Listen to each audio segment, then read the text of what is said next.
In this lesson, we are going to solve polynomial inequalities. In Algebra 2, you solve polynomial equations. So you might have had an expression like this, and then it said equal to a number. In these, we're going to have an expression and then a less than or greater than or less than or equal to or greater than or equal to sign. And it's going to be our job not to find just the few numbers that make something equal, but rather the set of numbers that make it less than or equal to, greater than or equal to, etc. So we're going to start all of these problems by getting one side 0. So for this first problem, let's all subtract 15 from both sides. And we get x squared plus 4x minus 12 is greater than or equal to 0. So what we're looking for really, when we see this greater than or equal to 0, we're really wondering, what are the values of x that make the function positive?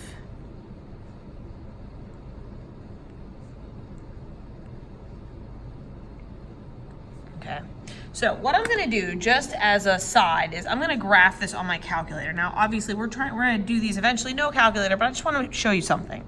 If I type in x squared plus 4x minus 12, and I'll make sure I'm on a standard window, here we go. I see this lovely, lovely parabola. And I see that this parabola has two x-intercepts. 1, 2. Did I type that right? Nope, I typed 2. I meant to type 12. All right. I should still see, there we go. 2 x-intercepts. 1, 2. Now, I want to know when this is greater than or equal to 0. So I want to know from this point and then all these other x values, because see how the graph is above the x-axis, so all these y values are greater than 0. And then we have this x-intercept and all the values on this side are greater than 0. So I know from looking at the graph that my solution set is going to be made up of two different intervals. So let's go back to solving this algebraically. Once I have the inequality equal to 0 on one side, I'm going to factor. So my method of factoring here is there's no greatest common factor. What adds to 4 and multiplies to negative 12. That's going to be negative 2 and positive 6. Okay. Now at this point, I'm going to find the roots of my equation. I'm going to find out when these two factors equal 0. And I know that a lot of you do this in your head, and that's fine. I'm going to start doing it in my head soon. So I've got 2, and I've got negative 6. So what I'm going to do, instead of making a graph, because I'm doing this without a calculator, is I'm going to make a number line. So I'm going to go, and I'm going to put down first, whoops, I forgot the equal sign. First I'm going to put down negative 6 because it's lower. And then I'm going to put down 2. And now the question is, how does this graph behave around these roots? Now I know, because I know what shape this is, that it's going to open up. Like you have to imagine I've taken out the y-axis. This is just an x-axis. This is a number line, a sign chart. So what we're going to do is we're going to learn how to make a sign chart, because we know that up here it's positive, here it's negative, and here it's positive. So I'm going to pick a number smaller than negative 6. I'm going to pick negative 7, and I'm going to plug it into this factored form. So I'm going to go negative 7 minus 2, negative 7 plus 6, and I want to know, is that greater than or equal to 0? So I've got negative 9 times negative 1. Well, that ends up to be positive 9. That's a positive number. I'm going to make a little note there. Then I'm going to pick a number between negative 6 and 2, like 0. 0 is easy. So I'm going to go 0 minus 2, 0 plus 6, and is that greater than or equal to 0? So that's negative 2, that's 6, multiply those together, I get 12. So here on this, negative 12, on this interval, the function is negative. All right, last, I'm gonna pick 3, because 3 is bigger than 2. I'm gonna go 3 minus 2, 3 plus 6. Again, I'm just plugging back into the factor form, because the arithmetic's a little easier. And I've got 1 times 9, that is positive. So I'm looking for, where is this function larger than or equal to 0? So larger than 0 are positive numbers, I have this interval inclusive of the 6, and this interval inclusive of the 2. So my solution is going to be -infinity to -6 and 2 to infinity. Just like when we looked at the graph, we saw that there were those two parts, both of these sections, all of these x values work. So there's our solution. Just as an aside, you also could have written this x is less than or equal to 6, x is -6, and then x is greater than or equal to 2 if you like using that notation. Either one is fine. So let's look at number 2.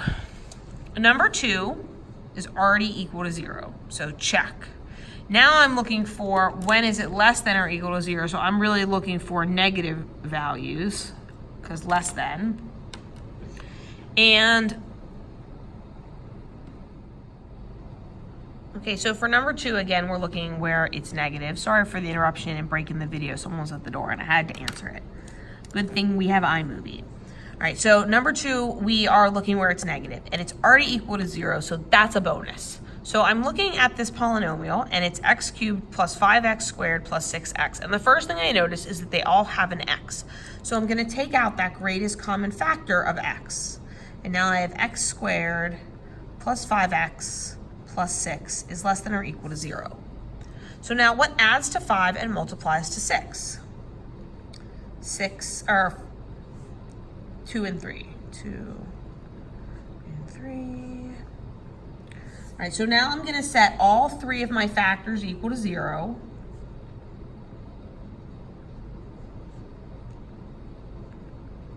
I'm going to solve all 3 of my factors. Well, the first one is already done. The second one becomes x equals -2. And the third one becomes x equals -3. So now I'm going to make my number line. And remember, I want to make sure I put these on the number line in order. Don't be the yo-yo who puts down 0, -2, -3. That's just ridiculous. What's the lowest number? -3. Then I've got -2, and then I've got 0. So this is some kind of cubic function that goes wee through these roots. So the question is, when is it less than or equal to 0? Like, when is it negative? When is it below? So again, I'm going to pick values on these 4 intervals. So I'm going to pick -4. I'm going to pick, oh, this is a problem. I guess we'll just have to go with -2.5. I'll pick -1. And I'll pick 1. All right, and I'll see how we're doing on those intervals. All right, so arithmetic time. Again, I'm going to use the factored version just because the arithmetic is a little easier. So I'm going to put -4 in for x.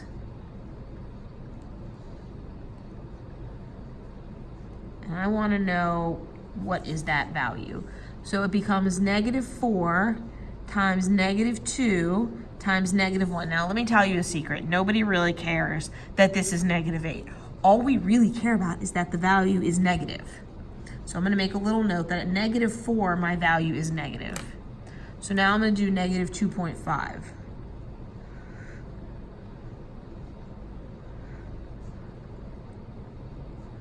And again, I actually don't care what the number is. I just want to know, is this number positive or negative? So let's see. I've got -2.5 is negative. -2.5 plus 2, well, that's going to be like -0.5. And this would be +1/2. So here, negative times negative times a positive number. When I multiply that together, I get a positive number. So now we'll do -1.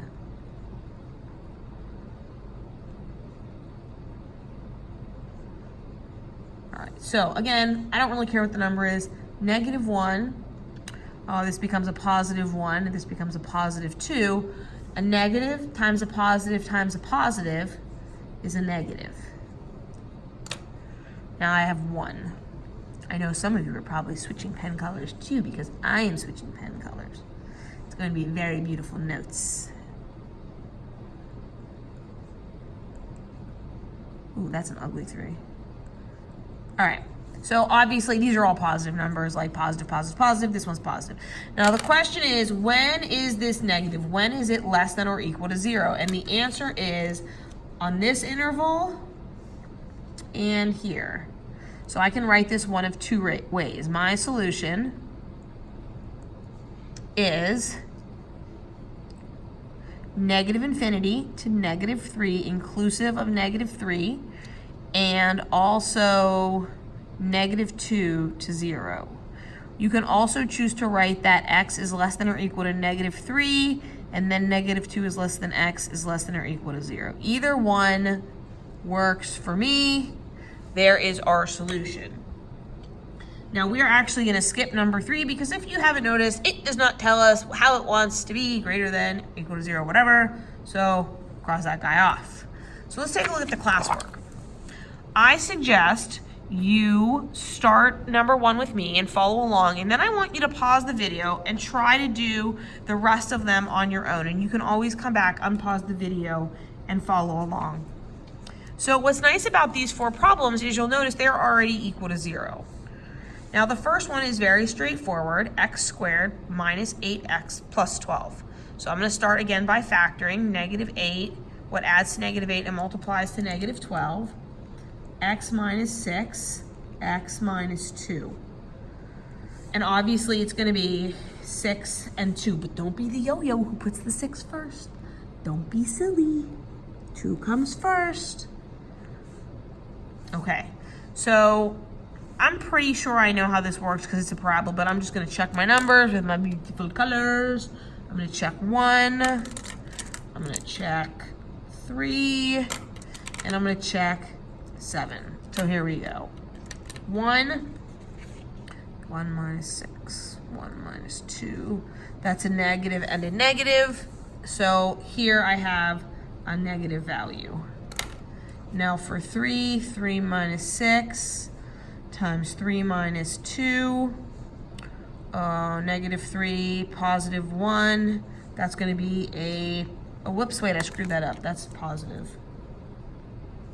Sorry about that, because that's,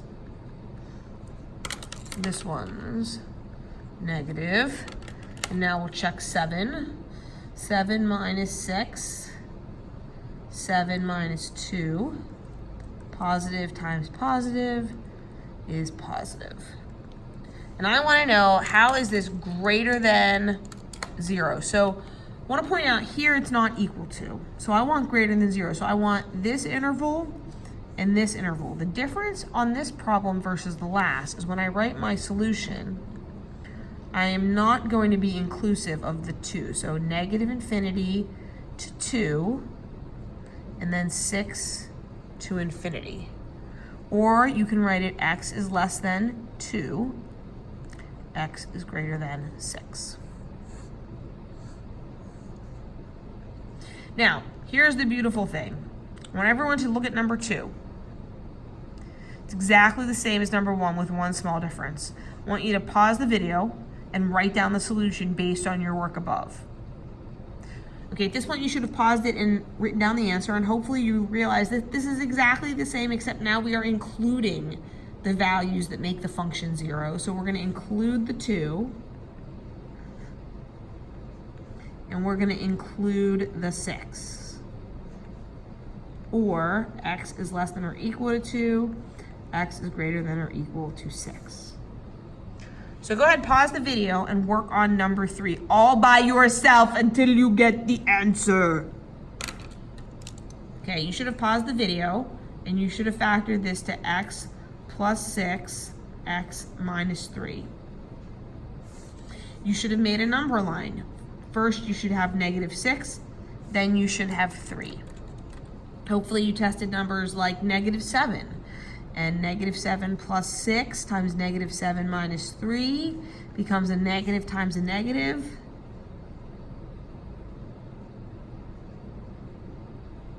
That's a positive. Sorry, someone was trying to wave at me through the window. They were distracting. Now I'm going to pick 0. 0 plus 6, 0 minus 3. Positive times a negative is a negative. And then we'll pick 4. 4 plus 6, 4 minus 3, positive and a positive make a positive. Now I want to know when is this less than or equal to 0. Only on this middle interval is it less than or equal to 0. So -6 to 3, or you can write it -6 is less than or equal to x, less than or equal to 3. Excellent. So if you haven't done so already, pause the video and work on number 4. You should have paused the video, and the first thing you should have done was taken out an x, and now we have x squared minus 16 is less than 0. Then you should factor x squared minus 16 to x plus 4, x minus 4. Then, when you set each factor equal to 0, you get 0, -4, and 4 to put on the number line. So those are the values that make the function 0. So again, make sure, don't be silly, -4 goes first. It's the lowest. So let's test -5. I'm going to put -5 in here. I want to find out what kind of number I get.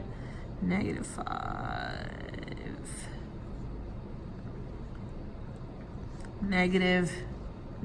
Well, 3 negatives multiply to a negative. Now we'll pick -1, -1 plus 4, -1 minus 4. So that's negative, positive, negative is a positive. And then we have, we'll pick 1, 1 plus 4, 1 minus 4. It's negative. And I'm out of colors. Oh, pink, I got pink, 5. We'll pick 5, 5 plus 4, 5 minus 4, and these guys are all positive. So obviously that's positive. Woo! All right, I want to know when this is less than 0. So I am looking at this first interval. Okay, remember, these are where it's equal to 0. So I'm going to go -infinity. Is that in there? Yep, that's a bad infinity. Oh well. To -4, and I'm not including them.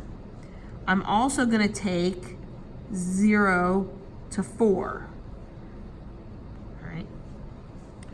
Or you can write that as x is less than -4, x is between 0 and +4.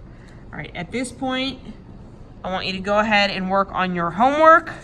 Homework is the three problems on page 6.